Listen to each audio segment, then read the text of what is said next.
नमस्कार मंडळी, तुम्ही कधी बनवलात का बाजरीपासून बाजरीचे पापड? या उन्हाळ्यात बाजरीचे पापड तुम्ही जर बनवलं नसाल, कधीच ट्राय केलं नसाल तर नक्की ट्राय करा. तर चला तर रेसिपीला सुरुवात करूया. इथे आपण 4 ग्लास पाणी गरम करायला ठेवलेलं आहे. आणि मीठ घालून घ्यायचे, खारीक पापड 1 चम्मच आणि जिरे घालून घ्यायचे, तीळ घालून घ्यायचे 2 चम्मच. आता हे सगळं घालून व्यवस्थित मिक्स करून घ्यायचं. पाणी उकळल्यानंतरच आपल्याला हे सगळं घालायचं आहे. मस्त 2 वाटीची बाजरीची आपण पापड बनवणार आहोत आणि यामध्ये पापड खार पण घालून घेतलं. बाजरीची पिठाची तुम्ही जर हे कधी ट्राय केला नसाल तर नक्की करा. आता आपण 1 वाटी घालून घ्यायचं आणि पुन्हा 1 वाटी अशा सगळं पीठ जेवढं राहिलंय तेवढं सगळं आपण पीठ यामध्ये घालायचं. उकळत्या पाण्यामध्ये मस्त शिजवून घ्यायचं याला. मस्त वाफवली गेली पाहिजे. याप्रमाणे सगळं पीठ आपण यामध्ये घालून घ्यायचं. व्यवस्थित चाटूच्या सहाय्याने मी व्यवस्थित मिक्स करून घेत आहे. तुम्ही काही घेऊ शकता. तुमच्याकडे नसेल तर बेलन घेऊ शकता. बेलनाने पण व्यवस्थित मिक्स होते. या पद्धतीने सगळा मिक्स करून घ्यायचा. एकदम परफेक्ट असा हा पीठ तयार होतो. व्यवस्थित एकजीव करून घ्यायचं आहे आपल्याला. यावर झाकून 2 ते 3 मिनिटासाठी आपण याला ठेवून द्यायचं आहे. त्यानंतर याला वाफ देऊन घ्यायचं आहे आपण.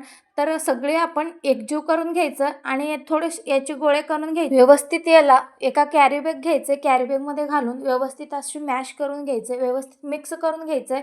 मग एकजीव करून घ्यायचं आहे. गरम गरम असतानाच व्यवस्थित मिक्स होते. आता आपण एक चाळणी ठेवायचे, एक कढईवर चाळणी ठेवून घेतलेलं आहे.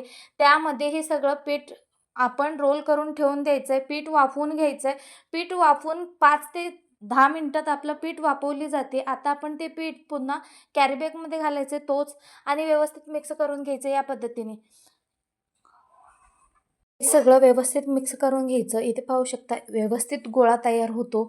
तर इथे या पद्धतीने तयार झालेलं आहे आपला पीठ. आता आपण गोळे करून घ्यायचे, छोटे छोटे गोळे करून घ्यायचे आणि पॉलिथिन पेपर किंवा तुमच्याकडे तेलाचा पाकिटाचा जर कागद असेल ते घ्यायचं आहे. तरी ते मी कागद घेतला, कागदवर ठेवायचा आणि वरून ताटाने प्रेस करून घ्यायचं. असेही आपले पापड तयार होतात. इथे पाहू शकता झटपट 200 पापड तयार होतात. 2 वाटीमध्ये 200 पापड. तुम्ही कधी बनवलेत का? बनवली नसेल तर नक्की ट्राय करा. तुम्हाला ही रेसिपी कशी वाटली नक्कीच कमेंट बॉक्समध्ये लिहून पाठवा. आता इथे मी 2 दिवसांनी याला वाळवून घ्यायचं आहे. 2 दिवसांनी इथे पाहू शकता मस्त वाळलेली आहेत. आता आपण ही तळून दाखवते. इथे पाहू शकता मस्त अशी कलर ही आलेला आहे. आता आपण ही गरमागरम तेलामध्ये घालून घ्यायचं. मस्त दुपटीने फुलते मंडळी. तुम्हाला ही रेसिपी कशी वाटली नक्कीच कमेंट बॉक्समध्ये कळवा. आणि अशाच नवनवीन रेसिपीज पाहण्यासाठी लाईक, शेअर, सबस्क्राईब करा. बेल आयकॉनला क्लिक करा जेणेकरून नवनवीन रेसिपीज तुमच्यापर्यंत पोहोचतील. तर पहा मंडळी, आता आपण याचा आवाजही ऐकू शकता. एकदम क्रंची असा आवाज आहे.